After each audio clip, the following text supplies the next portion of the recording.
Bonjour à toutes et à tous et bienvenue dans cette nouvelle étape de Benin Dabaro Tour 5 qui nous amène aujourd'hui de la commune de Kovey dans le département d'Uzo. Sur le plateau, j'ai l'honneur de recevoir pour vous le maire de la commune pour un échange riche et constructif.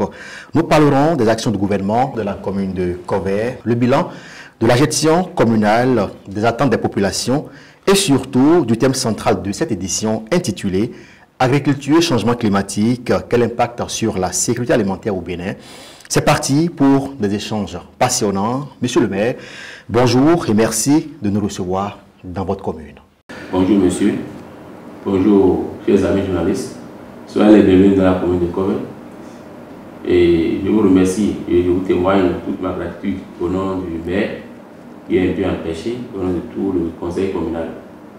Ici vous êtes vraiment à Kovey. Kovey est une commune des 9 communes du Zoo. Elle est située, n'est-ce pas, au nord par la commune de Tassa, et au sud par la commune de Sobodomé, à l'est par la commune de Saint-Yolando, et à l'ouest par la commune de Djidja. Donc à Kovey, ici, nous avons cette commune de Kovey qui est composée de 8 arrondissements. Et nous avons une population de 70 000 habitants environ. Et elle s'étend sur une superficie de 525 km². Et pour aller un peu plus loin, Kovey compte sur 40 villages. Merci pour cette belle présentation de la commune de Kovey. Je rappelle que vous êtes le premier adjoint de cette commune. Voilà. Alors, dites-nous, quels étaient les défis en venant à la tête de la commune de Kovey? Merci beaucoup. C'est vrai, le maire n'est pas là. Mais on doit répondre au nom du maire, qui est le président du conseil communal. Le défi, n'est-ce pas, majeur de chaque commune, c'est de mettre, n'est-ce pas, la population à l'aise sur plusieurs plans, sur plusieurs domaines. Le domaine éducatif, le domaine agriculture, et domaine de santé, et domaine sportif, domaine culturel. Je crois que c'était des défis majeurs. Je crois, à l'heure où nous sommes, je crois que la population est là pour témoigner. Nous sommes en train de gérer, nul n'est pas fait.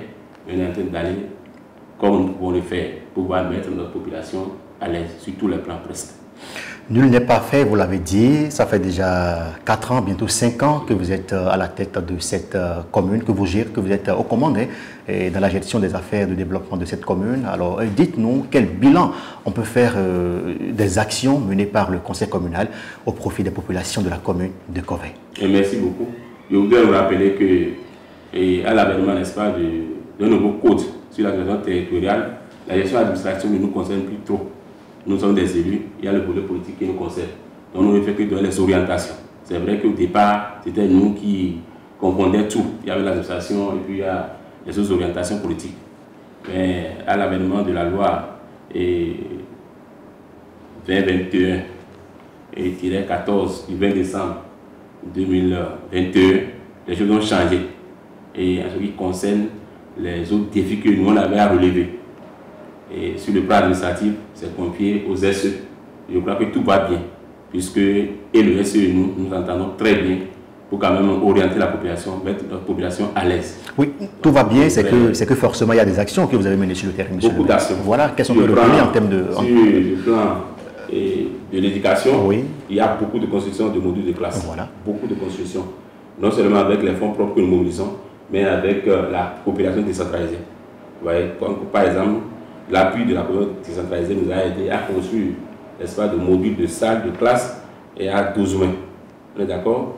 Et quand nous prenons même la clôture des écoles aujourd'hui, la commune de Kovey est parvenue à clôturer tous les centres des armées. Je voudrais parler de Zoba, de EPP Zoba, je voudrais parler de EPP de Rouen, je voudrais parler aussi de EPP de Naogon.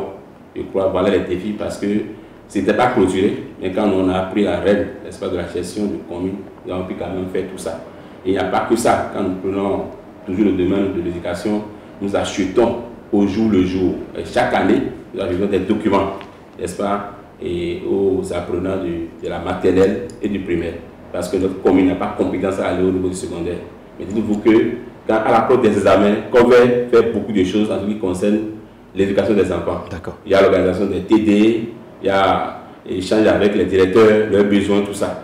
D'accord. Ça fait que depuis que nous on a pris la reine, Kovey est toujours premier ou deuxième sur le plan si nous parlons de l'examen de CEP.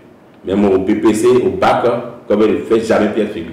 Il n'y a pas les défis. Il n'y a pas que ça. Voilà. Quand nous prenons le domaine sportif, nous organisons beaucoup de choses, des compétitions s'organisent dans la commune. Voilà, pendant les vacances, presque toute la commune est animée.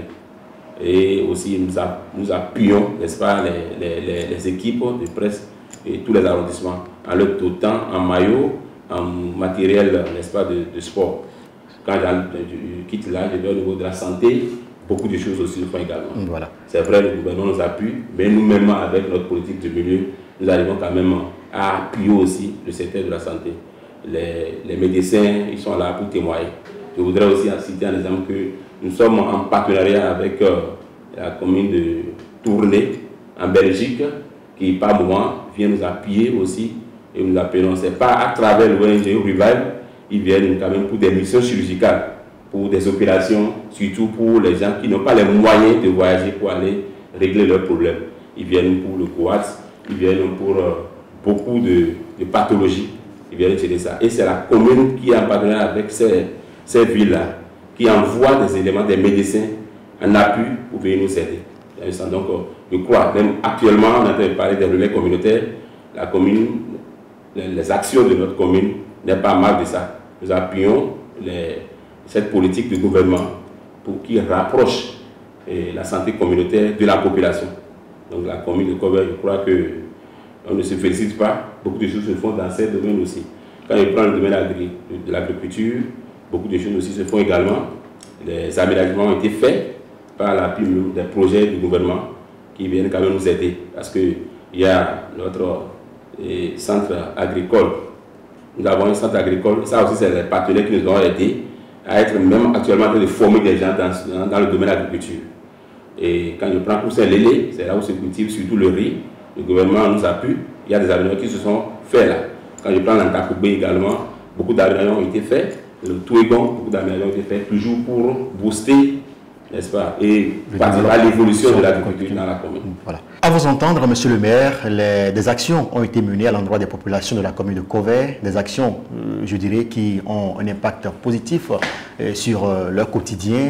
Et voilà, ce n'est pas seulement la commune qui fait pour la population, le gouvernement également, je dirais, a mené des actions au profit de votre commune depuis son avènement au pouvoir. Dites-nous aujourd'hui, qu'est-ce qu'on peut retenir en termes d'actions menées par le gouvernement dans la commune de Covert? Merci beaucoup. Ces actions sont vraiment nombreuses. On ne peut jamais ici citer toutes ces actions-là.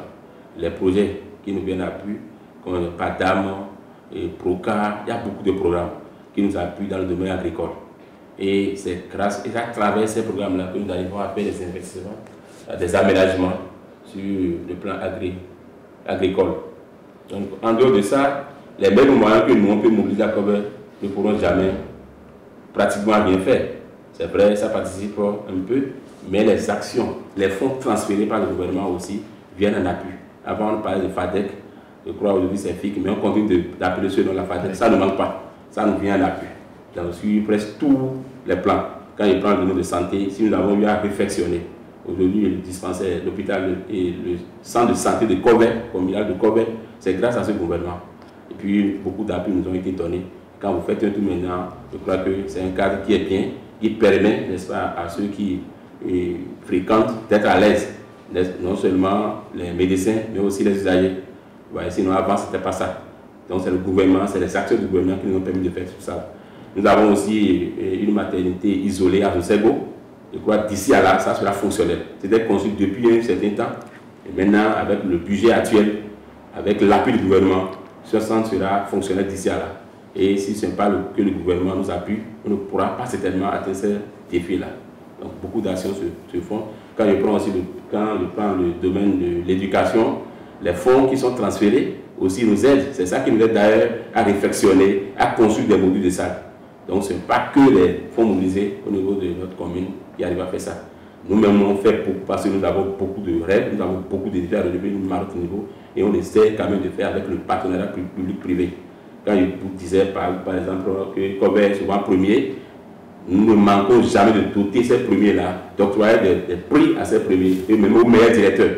Je crois que toutes ces actions-là, ça va dans le sens du développement de notre commune de Covert. pouvoir mettre, n'est-ce pas, les populations à l'aise. Et oui, vous l'avez entendu, le gouvernement fait beaucoup pour la commune de Covert. Mais monsieur le maire, on dit souvent, quand il reste à faire, c'est que rien n'a encore fait. C'est sûr que les populations de Covert ont encore des attentes vis-à-vis des actions du gouvernement au profit de la commune de Covert. Alors, qu'est-ce qu'on peut retenir Merci beaucoup, monsieur le journaliste. Voilà. Nous attendons beaucoup de choses encore de la part du gouvernement. Oui. Surtout nos voies. Les voies sont pratiquement toutes dégradées. On n'a pas de voies, on ne peut pas circuler aisément à Covert. On est d'accord? Nous remercions le gouvernement qui tout le temps nous écoute et qui est en train de nous aider. J'oubliais même, parce qu'il y a le centre de sécurité des sapeurs-pompiers qui récemment a été inauguré, n'est-ce pas? Et c'est l'appui du gouvernement, c'est eux qui nous accompagnent. On a eu les visions, on a fait les demandes, mais nous nous accompagnent à faire ça, c'est à côté de nous ici. Tout ça là, je crois que c'est pour mettre notre population à l'aise. Donc les défis, les attentes de la population sont encore nombreuses, oui. Et nous attendons aussi beaucoup de choses du gouvernement. Quand nous prenons tout Covert, nous n'avons que deux commissariats, alors que Covert n'est pas une agglomération. Il y a des endroits bien écartés. Si le gouvernement peut nous jeter coup d'œil pour qu'on ait d'ici à là un autre arrondissement, surtout l'arrondissement de Naokon, pour lequel nous sommes en train d'écrire, d'adresser des courriers au gouvernement. Donc, sur beaucoup de plans, il reste à faire. Le gouvernement, il reste des choses que le gouvernement doit nous aider à faire. Et j'insiste surtout sur les voies. Nous avons des problèmes de voies. On ne peut pas circuler à Covert. Heureusement, nous sommes maintenant en saison sèche. Pendant la saison des pluies, ou même là, pour venir ici, si ce n'est pas le goudron, vous ne pouvez pas circuler. Vous avez une difficulté à avoir accès à la mer. Donc, c'est ça que je peux dire pour le moment. Et nous attendons beaucoup de choses, tout en remerciant le gouvernement pour ce qui se fait. Mais beaucoup de choses sont encore attendues de la part du gouvernement, comme appui. La commune de Covert espère encore beaucoup de la part du gouvernement et nous espérons que cet appel lancé par le premier adjoint maire de la commune puisse parvenir à l'oreille du chef de l'État afin que satisfaction puisse être donnée aux différentes préoccupations exposées ici par le pape de la commune de Covert. Alors, monsieur le maire, je vais vous demander quelle est la principale, je vais dire culture, la principale activité agricole que nous rencontrons, que produit dans la commune de Covert ici. Je voudrais vous dire qu'avant, c'était de l'arachide. Et comme au temps de nos grands-parents, c'était de l'arachide. Aujourd'hui, c'est vrai que les gens ont des produits de l'arachide, mais le riz est en train de prendre le pas. Le riz, le coton, les cultures qui prennent le pas aujourd'hui. Donc, pour dire principalement comme les cultures, nous pouvons en citer jusqu'à 3. Je vais parler de l'agriculture, je vais parler de l'arachide, je vais parler du riz, je vais parler aussi du coton. Bon, si on prend le domaine maraîcher, on va produire aussi de légumes, du crin-crin, principalement à Bonosso et à Touégon. D'accord, donc sur le plan agricole, c'est ce que je peux répondre rapidement. Vous l'avez entendu, la commune de Covert produit de l'arachide, mais aujourd'hui est en train de prendre également et est en train de s'investir dans la production du riz et autres produits agricoles. Monsieur le maire, on parle changement climatique pour cette 5e édition de Beneda Barotou. Alors dites-nous, est-ce que la commune le changement climatique est réel dans votre commune? Si oui, comment cela se manifeste? Covert n'est pas écarté, n'est pas épargné du phénomène du changement climatique, à l'instar de toutes les communes du Bénin, de tout le monde entier d'ailleurs. Et ça pose un véritable problème pour surtout les agriculteurs. Avant, c'était 2 cultures. On est d'accord, et nous avons une saison sèche. Mais aujourd'hui, pratiquement, pour ne pas se tromper, c'est réduit pratiquement à une seule culture, à une seule saison. Ça pose un véritable problème parce que ça déçoit et les agriculteurs attendent longuement la pluie sans l'obtenir. Ça crée une situation vraiment difficile à gérer. Et ça nous donne vraiment de matière à réfléchir. Mais on ne sait pas quoi faire. C'est vrai, c'est lié à beaucoup de choses. Dans la rue, on entend dire que c'est les phénomènes, c'est les cérémonies qui empêchent la tombée de la pluie. Bon, est-ce vrai, on ne sait pas. Donc, vous avouez que ça a un impact négatif sur la production agricole. Ça a un impact négatif, ça déçoit la population, ça déçoit tous les agriculteurs, ce changement climatique. Ça déçoit les agriculteurs, c'est dit donc que ce changement climatique a des conséquences sur la sécurité alimentaire au niveau de votre commune. Oui, bien sûr. Des conséquences fâcheuses même. Parce qu'il y en a, pour aller dans les détails, l'agriculteur, ils vont peut-être dans les banques, de la place, ils font des prêts, ils investissent, ils attendent que la proposition réponde, mais au bout du rouleau, c'est une déception. Donc, ça impacte sur toute la population, ça impacte sur les foyers, et même l'éducation des enfants aussi, ça impacte sur ça, parce qu'il faut que les parents aient les moyens pour envoyer les enfants à l'école, qui pourra supporter les besoins de l'enfant. Donc tout ça, là, ça déçoit sur presque tous les plans. Ça déçoit, et comment vous gérez ça dans votre commune? Très bien. Nous y réfléchissons. Et puis, on ne peut pas vous dire qu'on a déjà trouvé une solution efficace à ça. Mais ça donne, les réflexions continuent. Ça continue par rapport à ce que disent les gens, à ce que dit la rue. On essaie de sensibiliser la population. Comme mesure, on se dit que d'ici à là, on va interdire même les obsèques pendant la saison pluvieuse pour voir si réellement ça va régler dans notre zone. Ça peut être une solution. Donc pour vous, ça, c'est une hypothèse que vous faites.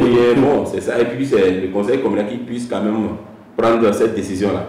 Dans la sensibilisation, demander aux gens, quand quelqu'un est décédé peut-être dans une famille, on peut juste l'enterrer. Et bien pour organiser les grandes cérémonies, on peut attendre d'abord la saison sèche, vers décembre, vers début janvier, pour régler ça. Puisque beaucoup de gens me disent que c'est les cérémonies qui font que la pluie ne tombe pas sur toi. Okay. Bon, ça peut être un facteur, ça peut contribuer, c'est des suppositions. Nous, on va essayer quand même de régler ça de cette manière pour voir la suite, le résultat que cela va donner. Merci Monsieur le maire pour toutes ces précisions. Je rappelle que pour cette 5e édition, nous avons bénéficié de l'accompagnement de la ferme KDK située dans la commune de Tchaourou. Et pour cette édition, le promoteur Charles Toko a décidé de mettre à la disposition des mairies qui nous reçoivent 2 demi-bourses, une pour le lycée et une pour l'université. Ces 2, je vais dire, écoles et lycées qui sont situés dans la commune de Parakou. Et monsieur le maire, cette initiative-là, d'abord de Charles Toko, comment vous l'appréciez déjà? Comme je le disais, nous ne pouvons que lui témoigner de notre reconnaissance. On connaît bien monsieur Charles Toko, c'est un homme de vision. Et nous allons prier Dieu et demander à d'autres personnes quand même d'avoir ce genre d'initiative. C'est des choses qui vont certainement booster le développement de toute la commune. Quelqu'un qui est à l'aise chez lui, je crois que ça peut quand même contribuer au développement de notre communauté. Donc je profite du passage de votre micro pour lui adresser toute une reconnaissance. La reconnaissance de tout le conseil communal. D'accord? Nous avons dit que nous on a un centre agricole ici. C'est vrai qu'on a des difficultés. Ce n'est pas que c'est un partenariat, on ne pouvait même pas gérer ça. Et les enfants sont dedans, on leur parle, on les sensibilise, on leur dit que vraiment, la terre ne ment pas. Si vous êtes bien formé sur le domaine agricole, c'est sûr que vous allez pouvoir quand même aider toute votre famille.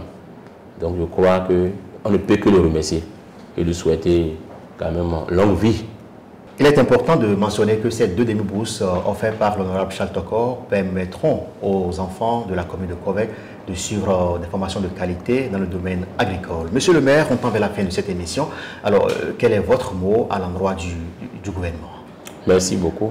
Nous, on ne sera jamais fatigués, n'est-ce pas, de remercier le gouvernement de Patrice Talon. Pourquoi? Puisque si on parle, peut-être on va dire que c'est parce qu'on les soutient. Mais il faut quand même dire ce qui est. C'est-à-dire qu'il faut dire ce qui est. Et il y a un grand écart avec cette gouvernance, si on veut comparer à d'autres gouvernances. Un grand écart. Pourquoi vous le dites? Je ne pouvais pas tout énumérer ici. Nous, comme maintenant, avons bénéficié de près de 600 millions pour la construction de l'hôtel de ville. Parce qu'il a compris que nous avons ce besoin.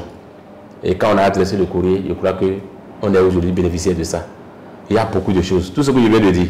Vous voyez, ce que fait, bien ce que font les sapeurs-pompiers, le centre de sécurité, ce que ça fait, tout le monde sait, personne ne peut ignorer. Quand nous prenons toute notre zone de Kouenki, Zanyado, Kové, Zakota, il n'y en avait pas. Mais il a fallu seulement qu'on adresse un courrier, qu'on dépose, n'est-ce pas, une étude de faisabilité, que la réponse a été donnée. Et aujourd'hui, maintenant, on a bénéficié de ça.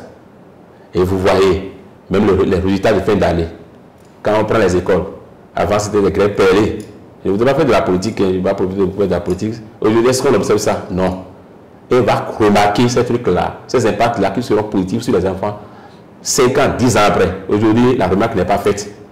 Mais on va remarquer ça. Moi, je suis de surcroît, je suis un enseignant.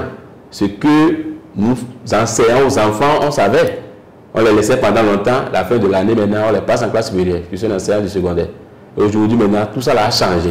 Et ce n'est pas que ça. Il y a beaucoup de choses dans presque tous les domaines. Donc, on ne peut que remercier le gouvernement de Talon. Et nous allons quand même prier pour que, c'est vrai que nous comptons des mois, mais pour que la relève soit assurée. Il faut vraiment que la relève soit assurée pour qu'on n'ait pas la catastrophe au Bénin. C'est ce que je peux dire. Donc, comme mot de fin, je ne peux que remercier au nom du maire de la commune de Covert, le président Talon, qui nous écoute et qui écoute surtout notre maire. Merci beaucoup. C'est sûr également que vous avez au moins l'endroit de vos populations, de oui, vos, bien sûr. De vos mandats. Nous avons continué à changer la population. Et je crois que la population, ce n'est pas vue d'oreille. C'est les gens qui comprennent ceux que nous on gère, c'est les gens qui comprennent. Dans nos sensibilisations, ils comprennent et ils savent qu'ils sont là aussi pour accompagner, n'est-ce pas, la mairie de Covert, à pouvoir régler leurs problèmes, à pouvoir, n'est-ce pas, atteindre les objectifs que nous nous sommes fixés. Donc, à l'endroit de la population, je voudrais toujours quand même les remercier pour les appuis. Je voudrais aussi profiter de vous pour remercier la population de Covert et continuer quand même à les sensibiliser, à payer leurs impôts. Puisque c'est le paiement des impôts qui certainement aussi va contribuer à ce que nous attendons faire, ce que nous attendons relever comme défi. Nous voudrions quand même remercier tous les acteurs, tous les bras valeurs de la population, surtout la société civile qui ne cesse jamais de nous appuyer, de nous donner des conseils. L'agence de développement de Covert aussi, que nous remercions pour tout ce que les gens font en nous accompagnant à relever les défis qui nous attendent. Vous l'avez compris, c'est ainsi que se referme cette étape de Beneda Barotou 5 dans la commune de Covert. Merci à notre invité, le premier adjoint maire de la commune de Covert, Basile Sonon Adoumper, et à vous, chers téléspectateurs, de nous avoir suivis. Vous l'avez compris, pour cette édition, le thème au menu est intitulé « Agriculture et changement climatique, quel impact sur la sécurité alimentaire ?» Nous espérons que les échanges ont permis d'avoir une idée claire de ce phénomène qui a la peau dure ces dernières années. Merci pour votre aimable attention. Portez-vous bien. À très bientôt pour une nouvelle étape.